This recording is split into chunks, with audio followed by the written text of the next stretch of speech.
Welcome to Talking Peace with the Western New York Peace Center, being recorded here at WBNY, Buffalo's original alternative radio station, 91.3 FM, coming out of Buff State University. We love you, WBNY, and our producer, Greg Harvey. Thank you, Greg. Good afternoon. Glad to be here again. Yeah, we're so glad you're here. And I'm thinking, I want to thank, too, our friends at Think Twice Radio. So Talking Peace gets the benefit of both those, both WBNY, our great radio station, and Think Twice Radio, where we also have our alternate producer, Richard Wicca. So thank you to Richard Wicca and Think Twice Radio in the home of the future. And when I think of thankfulness, I think of our indigenous friends, especially, and all of our BIPOC, Black, indigenous, and people of color who, and along with other people just who have the wisdom to know that no matter what kind of hardships and injustices and struggles of all kinds, still have that wisdom for thankfulness. So certainly the Haudenosaunee start every event with thankfulness. So we are on stolen Haudenosaunee land, land of the Seneca, or as they call themselves, the Onondaga, that are part of the Haudenosaunee Confederacy, one of the Six Nations, and we're so grateful to our indigenous friends from whom we learn so much and who start every event out with the Thanksgiving address, really, that thanks the people who made the event possible, who were there and who made it possible, and thank then, of course, Mother Earth for holding us up every minute, all the time, for giving us everything we need for a good life here on Earth, for the living water, Mini-Wachoni, water is life, and all the wonderful ways that we experience water, both for drinking it, for bathing, but also all around us in the lakes and streams, the rivers, the oceans and seas, the fountains, the waterfalls. There's so many beautiful ways that we see water and experience water, and indeed are mostly made of water more than any other element. Then they say the thankfulness for all the plant life, the medicinal and nutritional plants of all kinds, and then talk about the knowers of the plants, which are more. Not everyone knows about the plants, less and less. So we're glad to have the people around who do know all the different uses and medicinal uses, especially, and nutritional that we have of the plants, and not to mention our trees that we love so much, that give us the very oxygen that we need to exist, that hold the earth together, that give us so much beauty and joy, and wood and livelihood. And shade. Shade, and just everything they give us. It's so much, and just the spirit of the trees. Mm-hmm. We've learned that they have community. Right. And they share. So the trees, and then what to speak of the animals. So we have all of the fish, the swimming creatures, the crawling creatures, the four-leggeds, and the flying creatures of all kinds. And then they would go into all the different ones. And this really, I'm stretching it out more. Usually I try to do justice to the Ganonyo, but I don't go into the weeds with it, because a true indigenous Ganonyo can go on for hours, putting all the elements. And you go from your, the starting piece, the way I started it, and then really raising your eyes upward. Mm-hmm. And so now we have the flying creatures, and then there are all the elements. And I always want to mention the mountains. The mountains, and especially when the mountains come to the sea, but all the formations and all the different aspects. But then there's the sky world that they also very much mention, of Brother Sun and Grandmother Moon, and they would go more into what the reasons for gratitude for those two elements, as well as the whole of the sky world, which is beyond what we can even imagine. We really don't know.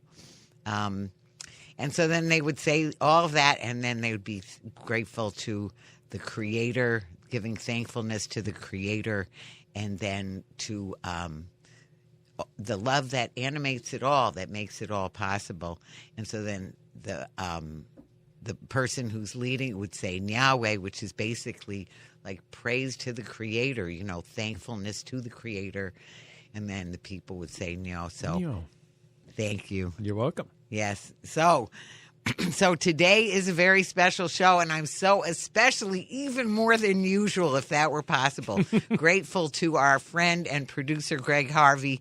Greg, in spite of working hard all weekend on the Buffalo Bills, yes, for another win. Yep.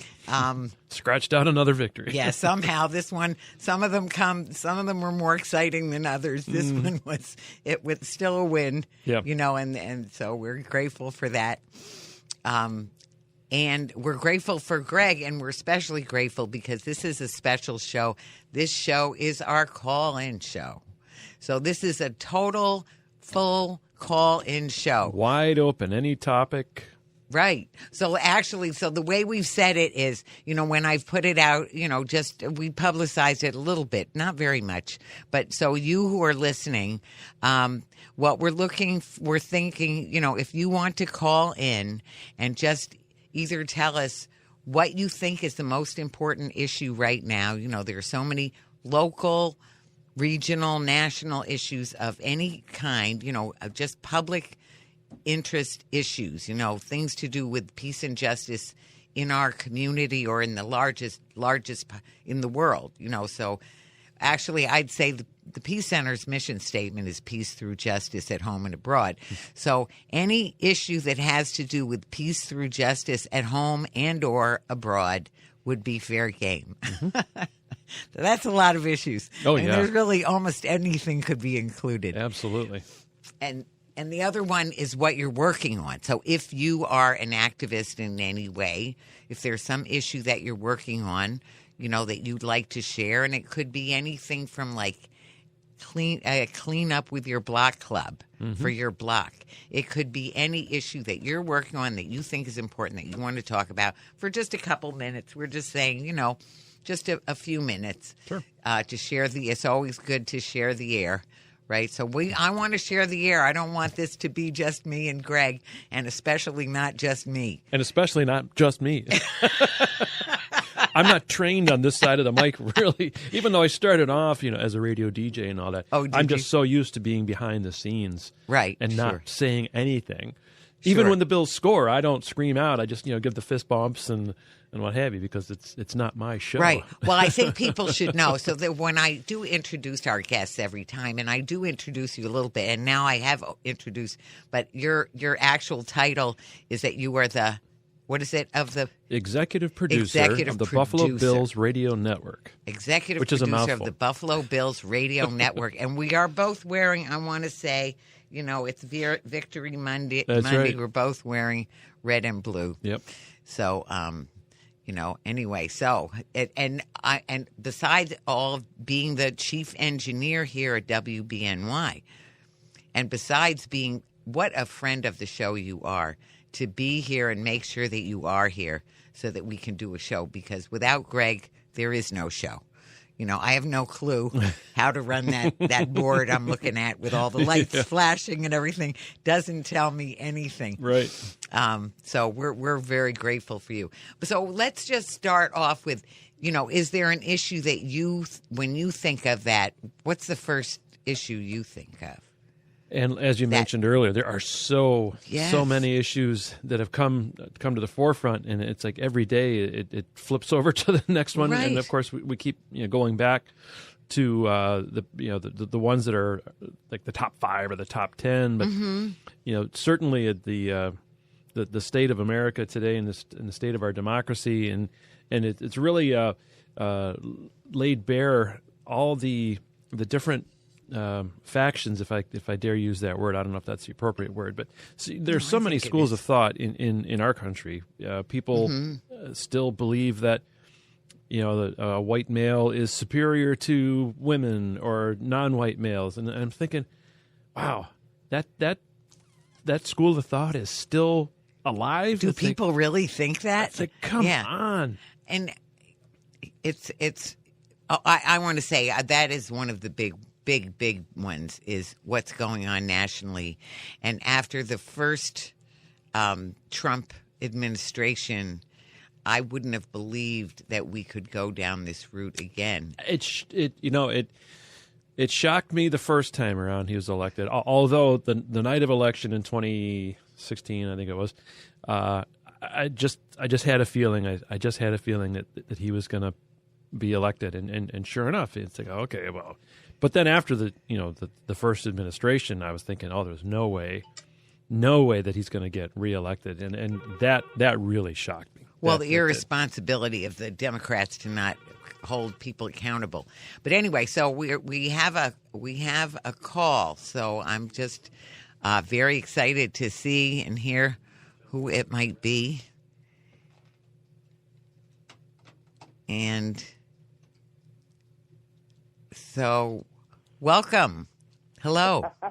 Yeah, I got you and Greg. Hi. Surprise, surprise, surprise. Anyway, I'm just laughing because I know you wanted someone to call. And this is Jim Anderson. Yes, hi, Jim. I knew it was you, even though I was just realizing I have to pick up on what Greg said. Yes. Not only do people think that, people act on that. Right. Wow. The most terrible That seems thing. incredible. Go ahead. The division and I should say the kind of what would be discriminative behavior is still going on. The problem is people don't report. A lot of people get in situations and they don't report. For instance, there's one going on now around the additional cards they provide to people who get, I think it's called EBT or something like that, from the social services. They're also allotted, there's been some money allotted to them guaranteeing that when they go to the store, it will pay for certain kinds of foods. But then you have a store like Tops, who, when they go in, they take the people money out of their EBT or whatever that card is account, rather than using the allotted money, and that money just lays there until it gets used. The other problem is by taking the actual cash out of the other side of the card, people run short. So I'm just saying that's an issue that's starting to rise up, but people who are experiencing problems with their benefit card need to make more noise so that we can get to social services and have them explain, or have Tops explain how they deal with those cards. That's just one issue. I raised that issue because we're doing all this trying to help people, giving them canned goods and stuff, and help, good is okay, but making sure they get the fullness of services that are due them would be something important to go on. And then, as y'all mentioned already, there's a whole smorgasbord of issues from the local to the national to the international. Right. And you're working on all of them. That's what I want to interject. Yeah, and you too. I mean, the key that people don't miss a lot of times is that the world is already here. We have people from every country already here. And many of them working within our communities for the good of all surely have a broken heart when people here don't understand the situations they're facing. A lot of people here didn't come here because they wanted to. It's because of all the mischief that the U.S. is doing abroad. Exactly. And economic draft, also economic hardship. People can't. The same way they're getting ready to try, not getting ready to, they're in war posture or activity right now in Venezuela,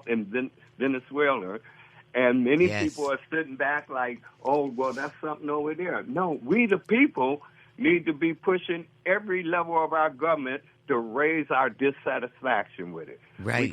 We got a congressman, and I'll say his name. We got this Congressman Tim Kennedy, who's been shucking and jiving and avoiding the community. He holds his meetings with those who are working in his campaign. And then even now he'll put out, send me anything you have, any questions, anything you want, send it to me. Well, that's what he says, but then you get back a thing that says, "Oh, I'm so thankful that you contacted us, but just sign up for our newsletter and this and that." And it's totally generic. There's nothing in it about what you said because he doesn't register it or care. He needs to be here talking to the people. Look, one of the biggest things we're facing now is foreign policy. When does he come around and talk to the community about what he's thinking, or even sought to find out what we in the community are thinking? People forget that when he was in the state Senate, the pipelines that bring money in from the state Senate are basically set, because all of them decide on how any extra money is, going to get to places. And so it ain't like he did a great deal of work. But jumping from the state Senate to a congressional level, he knows nothing about foreign policy, and he admits he's coming around a learning curve. So why not reach out to the expertise that exists in the community that could give you some advice? They're not making you do what they're saying, but can bring you up to speed on issues that he hadn't been paying attention to, that they've been, that these folks have been working on. And I want you to speak a little bit about what he's done about arming Israel. Oh, listen. And visiting and supporting and all that. Many people think that war crimes and genocide. That Congressman Tim Kennedy is working on our behalf. He is not. He works for AIPAC. Now, why do you say that, Jim? Because here's a character who has taken thousands of dollars from the Israeli PAC, known as AIPAC, the American Israeli Political Action Committee. Yep. Their action is to ensure they get what they get. Right. And here's how they do it. If I give you $40,000, it don't mean I love you and you just getting $40,000. I expect something from it. So what do they expect from Tim Kennedy? They didn't give it to him on our behalf, on his constituents' behalf. Right. So, but he doesn't talk about it. And what do we find? We find that he's over there rather willing and prepared to support a war criminal in Netanyahu. He's over there willing to meet with Zionist leaders and voting in favor of arming Israel every time. Yes, so that those resources. He's voted in favor of doing that. He's disparaged the people of Pakistan and Gaza in his letters that he sends out to us constituents. He would rather focus on what happened with Hamas than to focus on the people who are in need right now. He has not been a warrior, or I should say, he has not been a champion on the human concerns that are going on around Pakistan and Gaza, and that the people here are demanding. Right. I mean, he's been, as far as I'm concerned, he's been a very disappointing representative, and his playing the games of avoiding the people is not going to bring him victory in the future. His job is he needs to atone by acknowledging to his people that he abandoned us. Not only did he go there on a take money from AIPAC, but then over the summer, around September, he went back over there, hanging out over with them, a whole bunch of Congress people who have taken money from AIPAC. And then he comes back, and he then took, I think, about $14,000 more. I may be wrong on the money, but I think you're right. But did he go twice? Did he go twice or just once?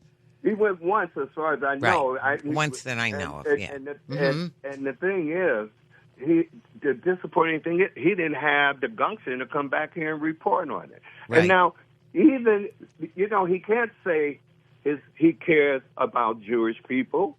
That ain't what he cares about, because there's a ton of Jewish people here are telling him not to do that, Right. to stop his support. Right. He's not listening to us. You're talking to one of them. Yeah, one of the reasons he won't listen is Right. because, again, I said he works for AIPAC. Right. He'll talk to AIPAC about foreign policy rather than talk to us. You know what his office told us when he went? He said he felt that where else could he be more powerful by sitting over there looking the leader of Israel in the face and talking to him. And then patting him on the back. Yeah, his job is to be a U.S. congressman voting in the U.S. Congress. Right. Voting the right way. No, he's taking a trip. Why? Because he works for AIPAC. So now, the problem with people is that we, the people, have, when anybody do good, you praise them on it. Fine. But when they go off track, you got to call them out on it. And nobody was calling him in a mean way. They was calling him to get him corrected in his behavior and the kind of policies he supports. But he doesn't want to hear that. And his office, his chief of staff, take it from me. This is Jim Anderson saying. He's a liar. And I hope he catch that. He is dishonest. He hasn't followed through with what he promised when we met with him. He's avoiding us right now. And I'm just telling people, if Tim Kennedy or even his chief of staff was willing to sit down with me and challenge me on what I said, I'd be glad. And if they prove me wrong, I would be prepared to acknowledge it and stuff. But they can't. And this is what's disappointing. He doesn't have to wind up being a lousy congressman. He could be a lot better if he dealt with his community and understood his community has a lot of expertise already here that would be useful to them. What person leaves their home base where they have things that could raise them up even better and give them more leverage of knowledge?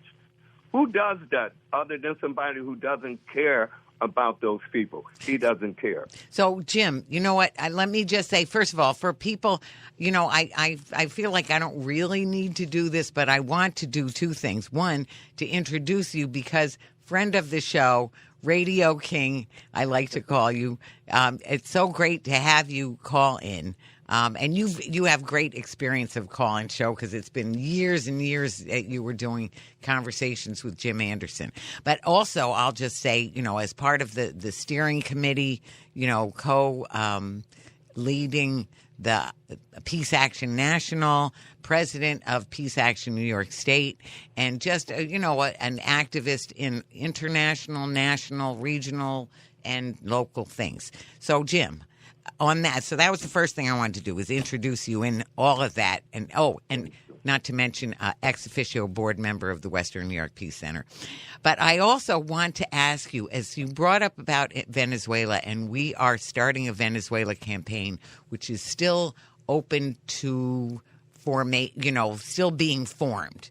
So we're planning one. And so I just wanted to hear your take on it, your ideas about what we might do about Venezuela, because it's, there's this way where they just keep going with illegal acts.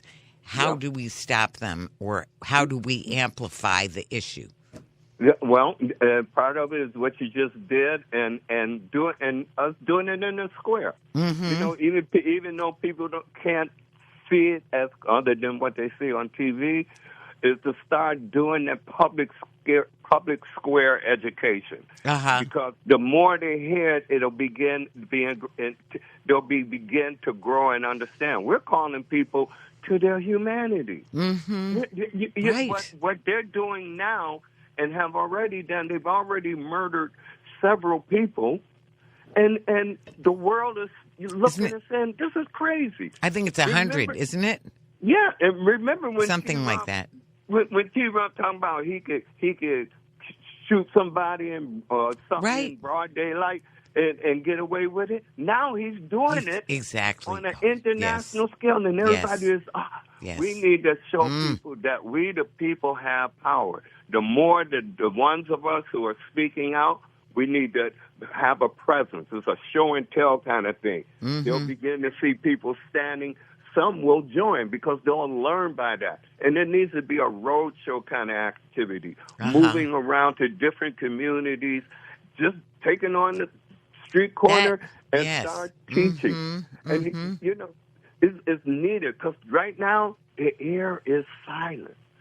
Usually, you know, if you want to get a conversation going through the community, if we start doing a few of Venezuela's speak outs in the street, it will begin to come to the vision and the focus of everybody, from the youngest to the oldest. So it's we who have the burden, unfortunately, but yet fortunately enough, because we prepared ourselves to stand in the gap. Right. All of us, when we're raised, we often think about there will come a time when you may have to stand alone. There will always come a time when you'll be challenged to stand against injustice. How do you do it?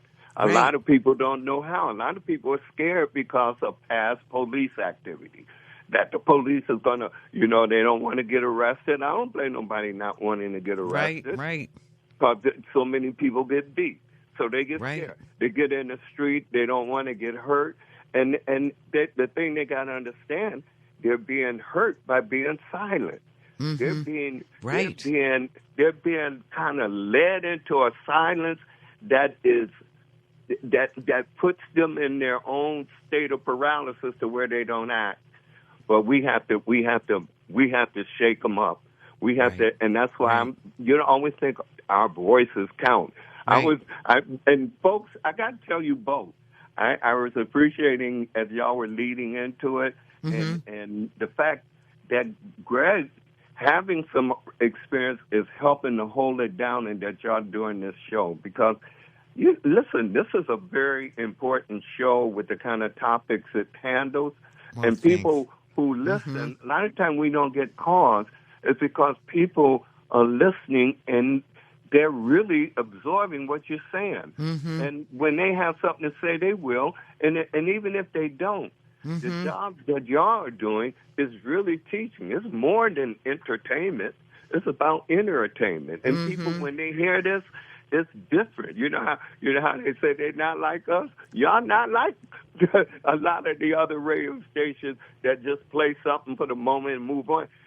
You're calling people to a morality, a sense of morality and humanness that is, some people don't want to be and don't often get called. But we need to keep doing that, because if we don't, T-Rump and their knuckleheads, the kind of thing they're calling people to, the false patriotism, and lying them and taking the ones who are dumb enough to follow and the ones who are evil enough and would have did it even if he wasn't doing it. That's why we who know better have to stand up. We don't mean we the toughest. It ain't about the toughest. We're standing up for right. And I think a radio station like this that is willing to put forth this kind of opportunity to speak at that level, you tell me all over Buffalo where they're doing it. They're not. And it's just a clarion voice. And in a beautiful spot, because this is the voice of the reality in the moment. This is the voice and the subjects that we're talking about, the oncoming generation. That's who's ruling right now. When I say ruling, anything that's said has the past, they're okay. But we also know there are a lot of things they don't know. But when we're enlightening them with what's really going on about things that they don't know, they receive it. And we have to help them organize on how to use it. When they know that, for instance, everybody knows that the U.S. has no reason to be meddling with Venezuela. And everybody knows that the killings that have occurred should not occur. And there's no evidence that the U.S. has that with trying to say they had this and they had that. We have got to fight back. We got to fight back within our wherever we at every city needs to be a safe city.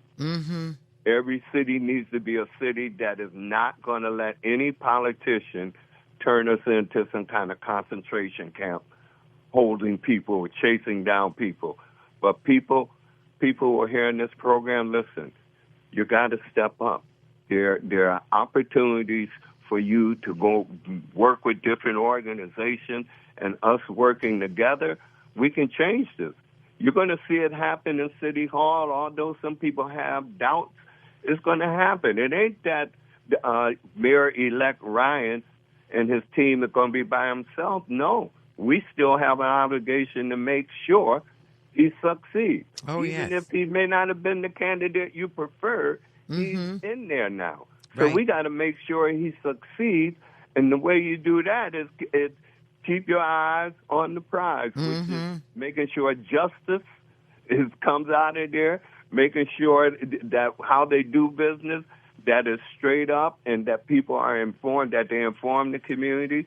We don't got no kings at no level, not from the local on to the national. But so people have just really we got a lot of work on it, and it's calling on people of consciousness.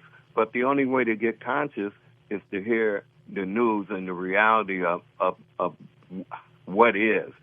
It's shameful. People, it's right in front of their eyes, and they just look at it.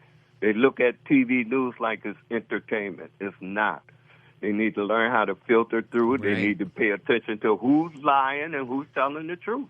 Well, thank you, Jim. You're so right, and I want to say you really are the radio king. You're a friend of the show. Need your own show, or need to be on our show more often. So, so grateful. I shall come one day. I am going to free myself up, but I love that you're doing this, Vicky and Greg. I love that you're doing this. And I'll be supported in every way I can. And I'll jump off and continue listening so somebody else can call in here and shout out, Well, let me leave this last thing, though.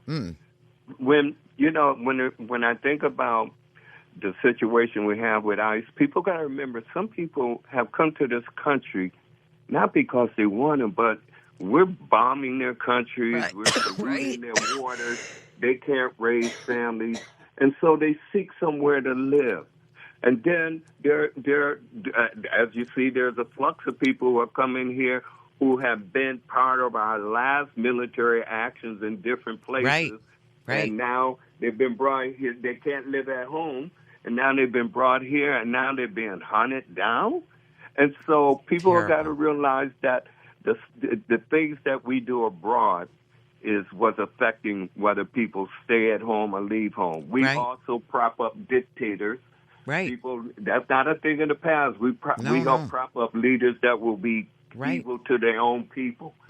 So people need to understand it's real, and it's now up to us to do something. And thank you, Vicky. Thank you, Greg, for letting me just talk so much, and I'll listen. No, thank you, Jim. I said, we're just lucky to have you calling in. So thank you. And friend of the show, anytime you want to do a show or an action, I mean, there's plenty of times, and I'll be looking forward to, we'll be, working on stopping the war on Venezuela and every other illegal war that the U.S. wants to prop up or get involved in or start. Like anyway. One of our sisters said, we already fighting to stop the next war. Exactly.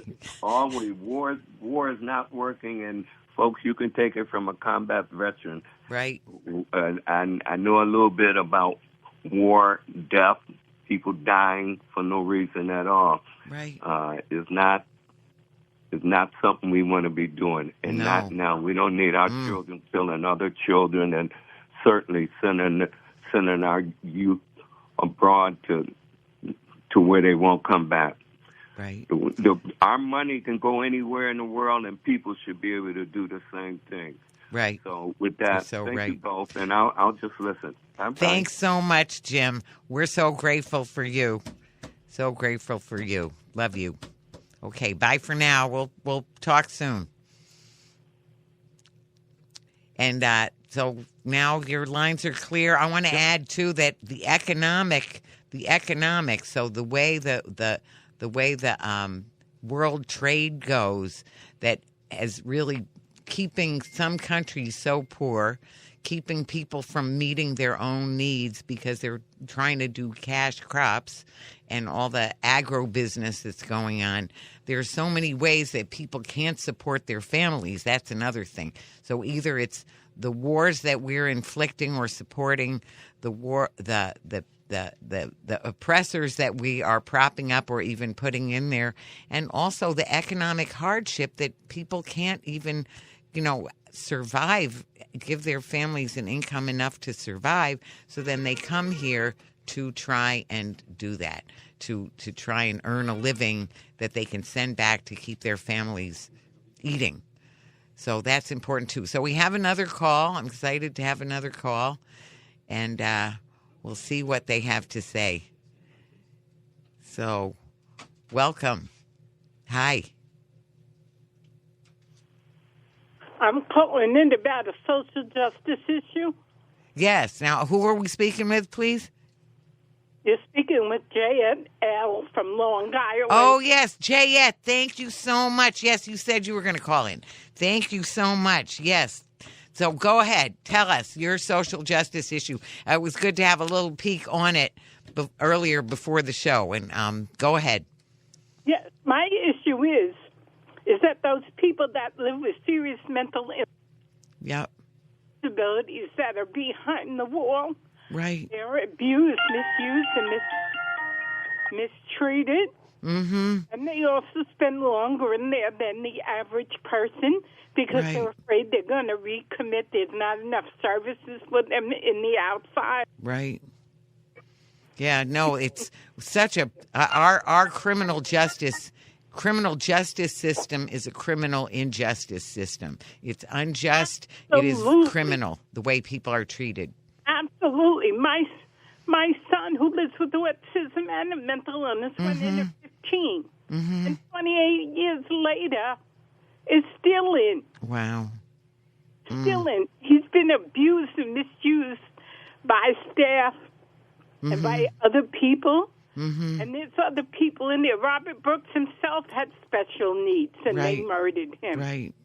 And so did Messiah Tinway. Right. And then coming back to it, there's many more whose names we don't even know who have been killed, lynched, and abused and misused by the same people that are supposed to set a good example for them and get them ready to go back to a productive life.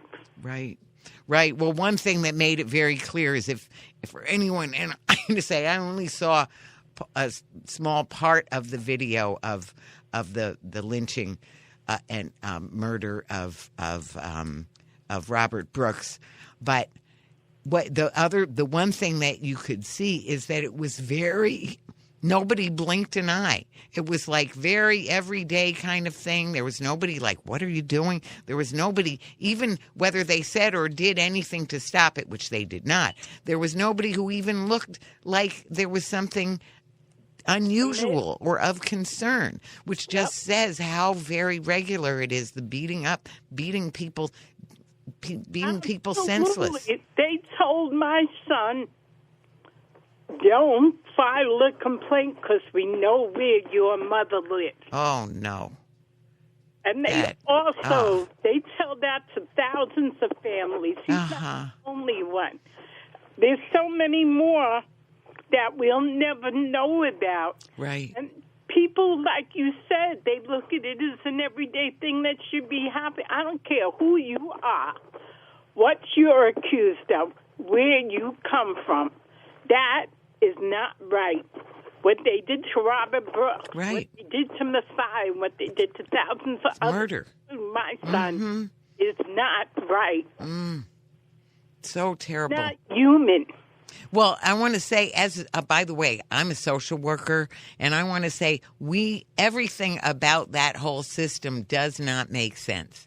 And I often say it's a sick building, those buildings. They're the way they're built, the way they're constructed, the way people are living, and then the way the COs are, and then the way that they are trained to behave or not behave. I mean, it's just unconscionable.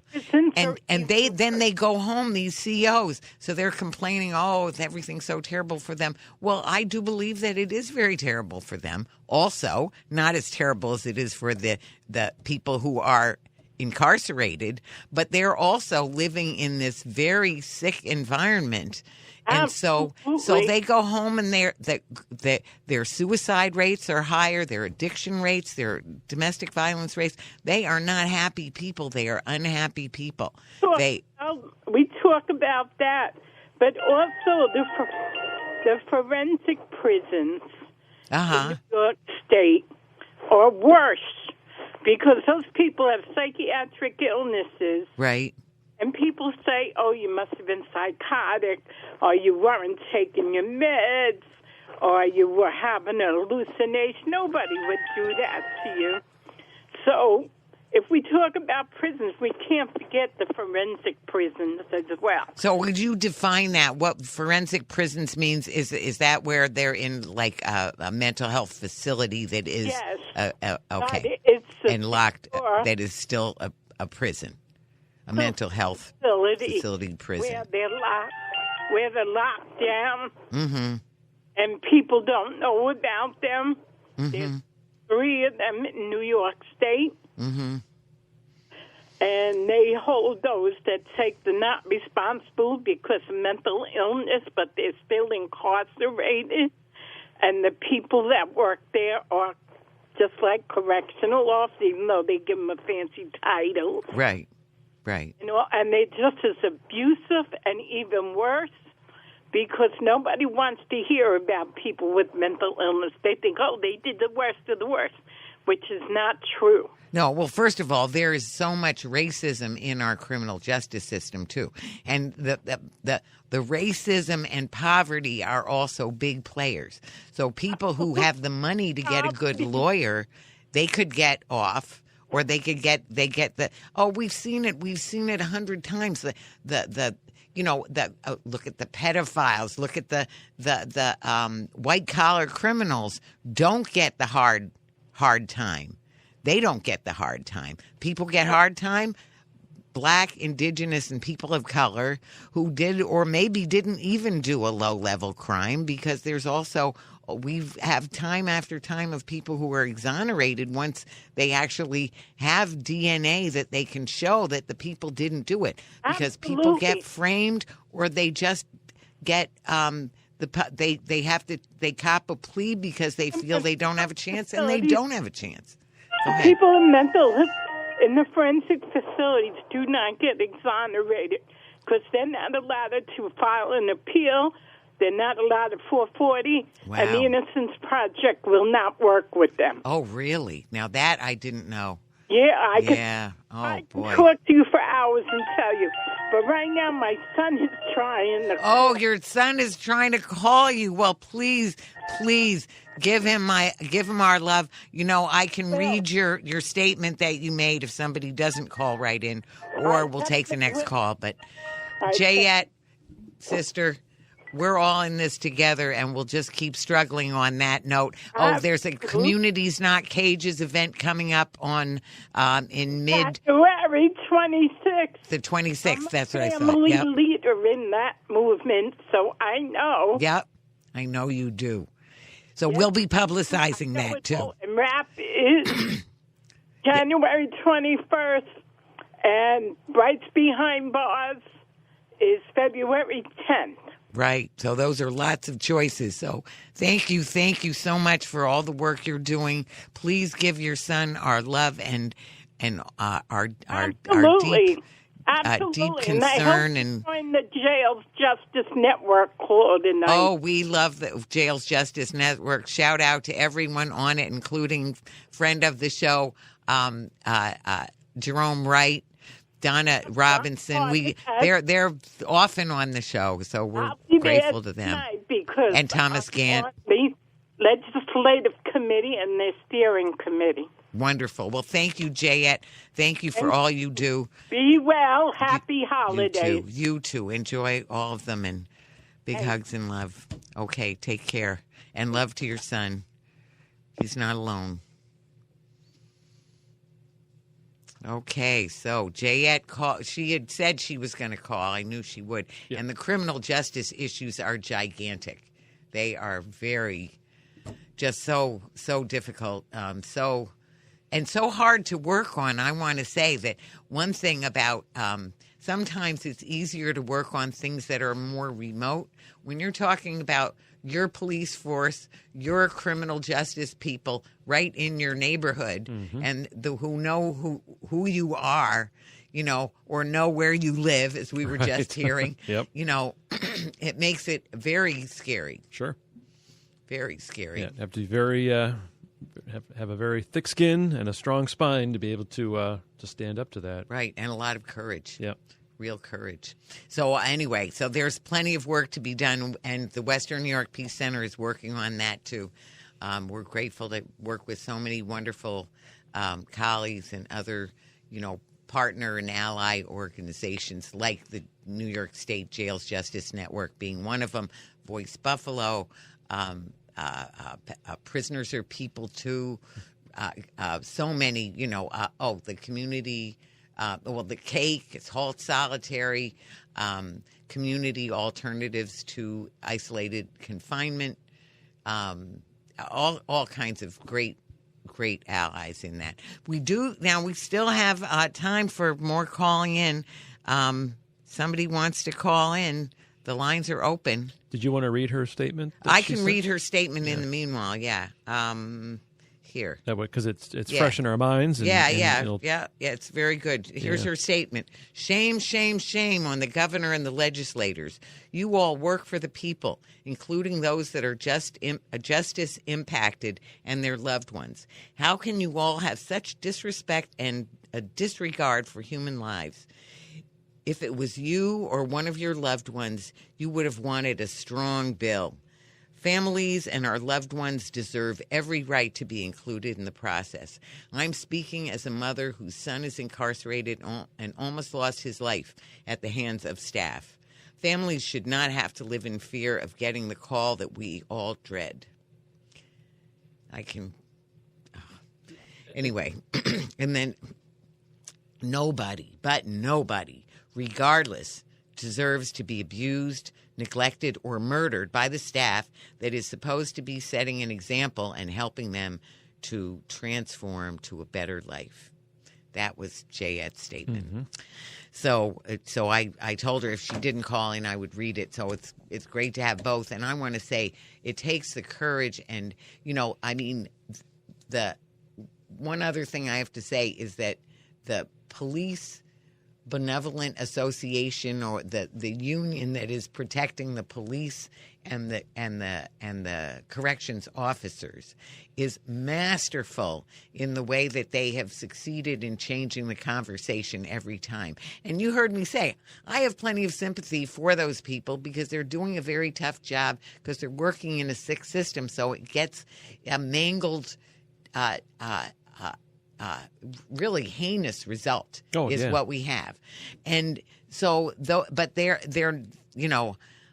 what they've done is they've succeeded in changing the conversation every time. So after Robert Brooks died, when people were shocked to see the video of him just being beaten to death with nobody blinking an eye, 10 or 14, 12 people, I can't remember, the exact number of people. There were any number of people who did know, could have known, walked past it, ignored it all.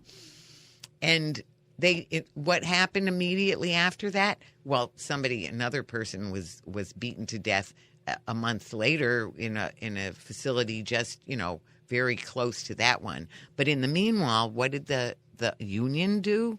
The Police Benevolent and Correction Officers Union, the Wildcat strike came on. Right. All of a sudden, then the conversation changes. Oh, our work hours. Oh, our this. Oh, our that. And back to, I didn't say they have a great working environment. No, it's horrible. They have a horrible working environment. What they did was change the conversation from the heinous way that people are treated, the living conditions that are so oppressive and traumatic that people come out worse than they went in. That is almost always, it's not always the case. Sometimes people manage to, I'm going to say our friend of the show and our beloved brother Chuck Culhane, who just passed.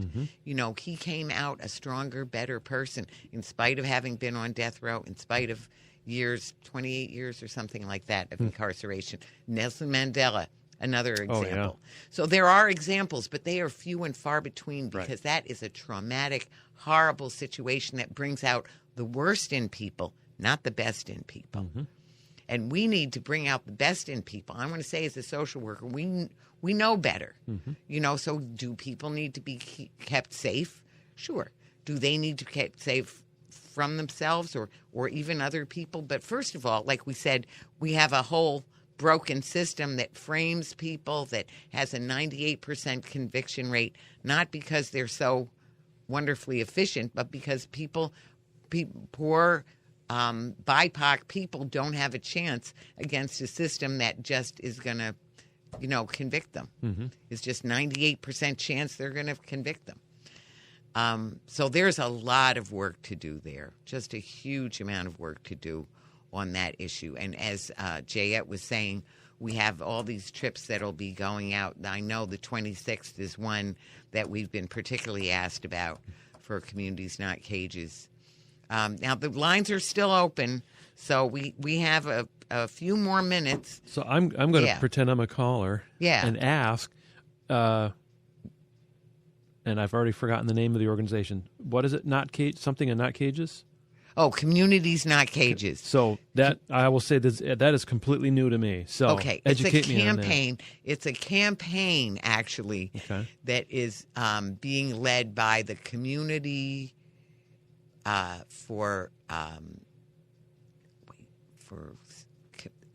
Community for Alternatives. Wait, I want to say here, if I check it out, you'll see it's Community for It's not. Wait. I should know this. This is and I do know it, but I just can't remember the name offhand. It's CCA. So here. Is that the umbrella organization? CCA? Is wait. Let me see what I. That would be Center for Community Alternatives. That's what I want to say. Center for Community Alternatives, CCA. Okay. Center for Community Alternatives. Thank you, Greg. Gotta love the internet. We do love the internet. I mean, well, it's always a mixed bag. Oh, but yeah. Most things are. Most things are. That's right. But Community Center for Community Alternatives is the name of the organization. It's a great organization, and actually they have a whole justice roadmap. And, you know, there's a lot of very specific bills, and I've been to Albany a number of times supporting specific bills and going and lobbying on specific bills like elder parole and second chance. You know, there's a number of bills, the Martin Merriweather bill, other bills. But the thing I like about the Justice Roadmap, it's some 35 bills, because there are so many very specific things that can be done, that need to be done to have a better result out of our criminal justice system. Right now, it's just a heinous, terrible system that is the worst of the worst. And we have so many. I'm going to say that at the Peace Center, one of the big things that we get engaged over is, one is creating a culture of peace, creating and fostering a culture of peace. The other is stopping state-sponsored violence. And I want to say that includes, you know, actual violence and institutional violence. So state-sponsored violence of every kind. So right now, when we were just talking about, when Jim started off with what's going on about food stamps, et cetera. Right. Well, that's institutional violence right there, where people are being deprived of food to give more tax breaks to billionaires. Right. That's what they're doing. That is absolutely heinous, abusive, you know, ridiculous. It's just unthinkable. And out of children's mouths, poor children, taking food away from children and poor people to support giving more tax breaks to billionaires. It's just unthinkable. Who arguably do not need the money. They do not need it in any way, shape, or form. Yeah. So, and when I say state-sponsored violence, then I also want to include Fear, Inc., which is, to me, what I call, the efforts to control, intimidate, incarcerate, or even kill at home and abroad. So that's the military, the contractors that work with the military, the police, heavily including the sheriff's department, which is right now colluding with ICE. All of ICE, all of the ICE associated, like the Customs and Border Patrol, all of them, Homeland Security, all of that. So, and then the carceral system, right? So all the COs and everything. Right. So we talk about all of that. That's a huge amount of money. And you don't hear people say, oh, I'm sorry, we can't give the money. No, they always have enough money for Fear, Inc. Right. And in fact, they almost always, and certainly this year was another example where they took what was already asked for the military and all that and increased it again. They always increase it to even more than what was asked for. And that, as even Eisenhower said, is a theft from every hungry family. It is depriving the community. We need that money for people to eat, to have health care, to have good infrastructure that will serve us during the climate catastrophe that we have going on, for the changes that we need to keep our climate catastrophe from not being as horrific as it might be. Right. All that money is needed for all those things, but instead it just goes slam dunk to Fear, Inc. and to this state-sponsored violence. So that's when we excuse violence and say, oh, we license it. We pay for it. Right. That's and not to say that they're every wrong in every case. No. But there's just so, and people say, don't you think we need an army? So nobody said we don't need an army. Do we need to we spend more than 40% of all the world's spending. We spend as much as all of the 10 next most militaristic countries in the world, right? That's how much we spend.